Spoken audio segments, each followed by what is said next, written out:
Hello everyone. Today we're going to cover one of the biggest topics in early U.S. history, and that is Virginia and Massachusetts Bay colonies. Now the common thing College Board questions like to ask about these colonies is to compare various aspects about them. There have been many multiple choice and SAQ questions contrasting the colonies on AP tests, and it is likely one of the LEQ options will be about this topic.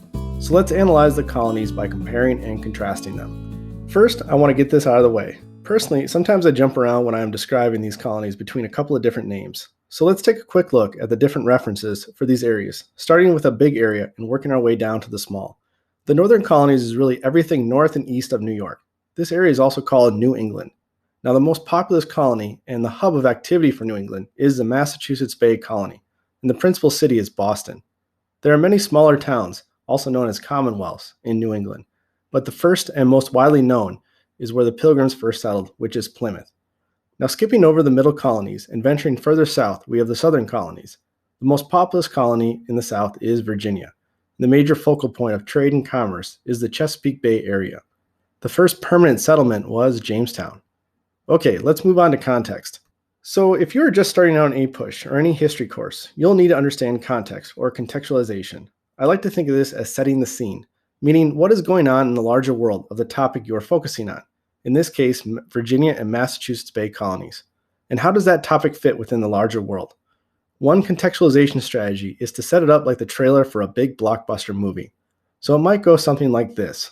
In a world where Spain has dominated the colonization of the Americas, and other Western European nation states are struggling to catch up, there has been a great schism in Christianity between Protestants and Catholics, and the slave trade from West Africa to the Caribbean and the Americas is picking up, which is supporting the production of cash crops, sugar, and tobacco.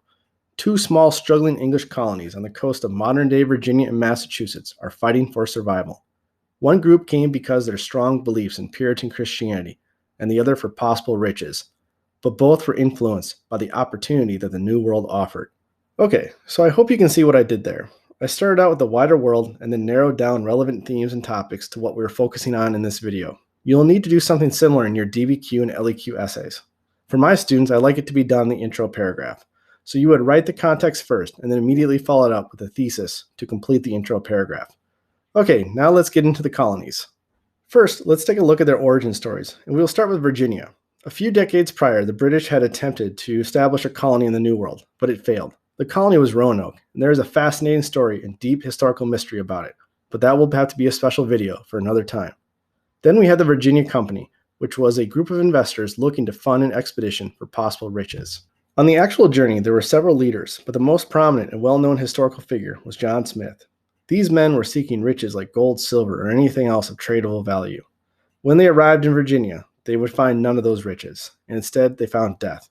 The first few years were awful.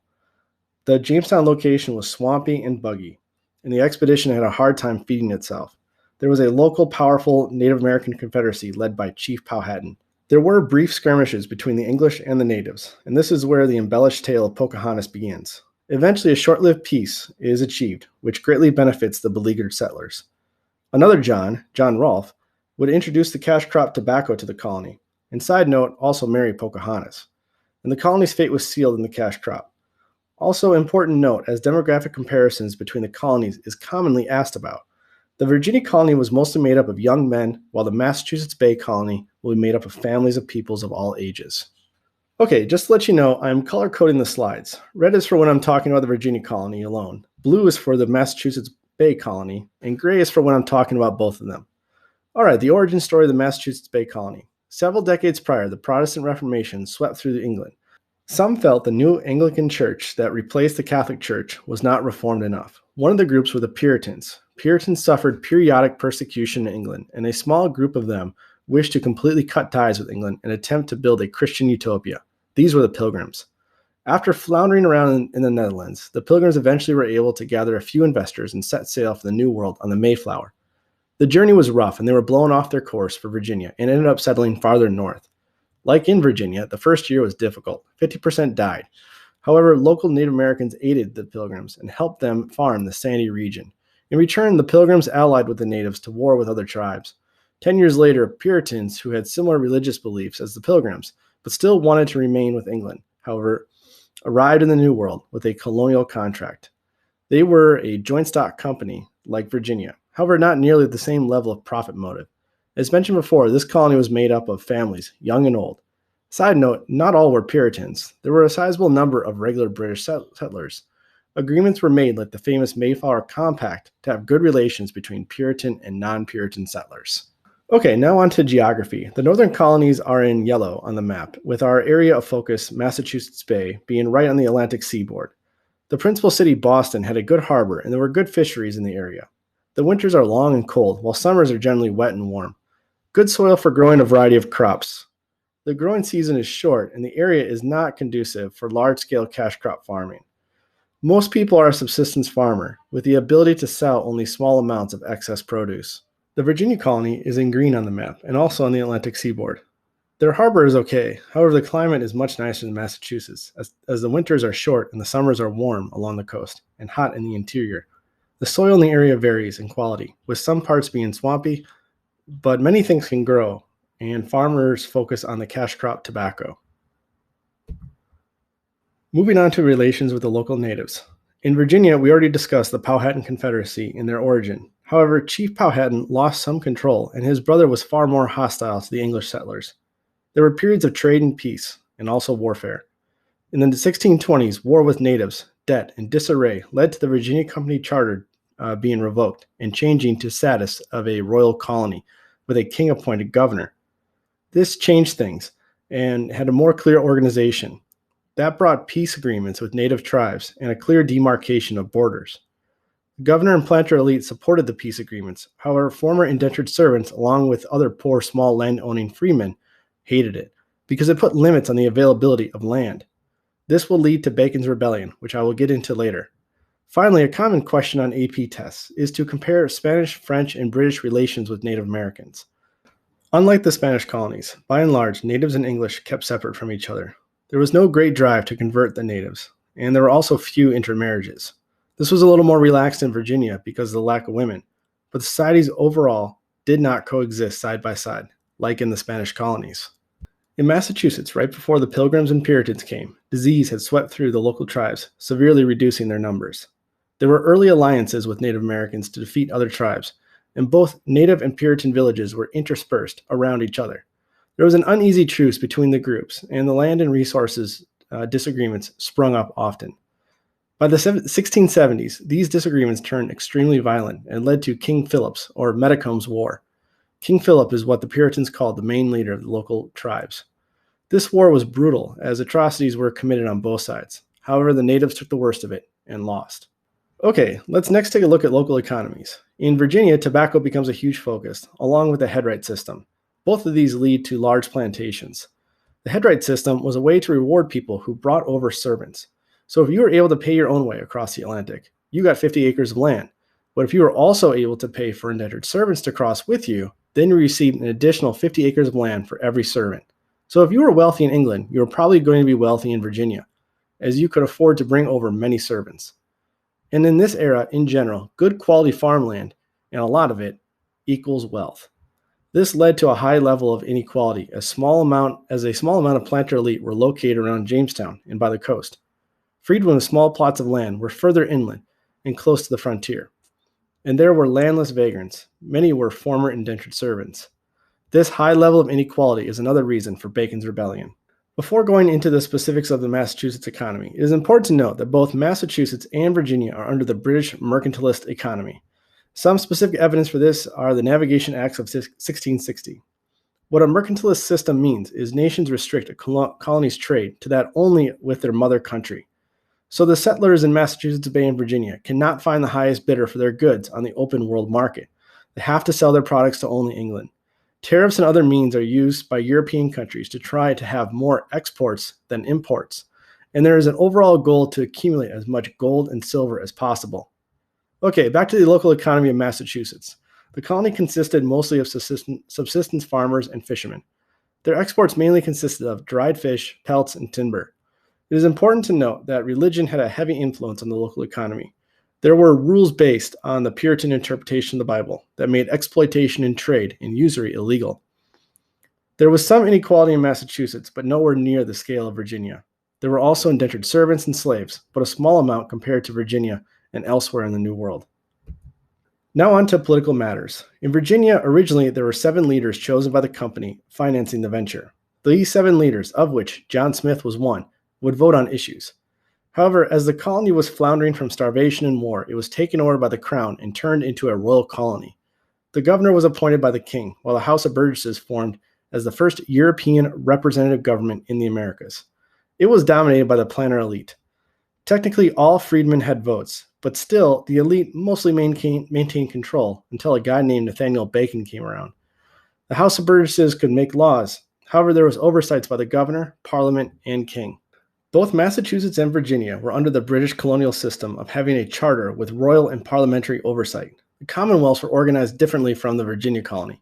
There were many villages with typically around 40 families. Male church members in the villages had voting power on a variety of issues, and some will point out that this is a representation of direct democracy. However, it is important to point out that females did not have any voting power, and many males were not full church members, as some were not Puritans, and some did not go through the entire process.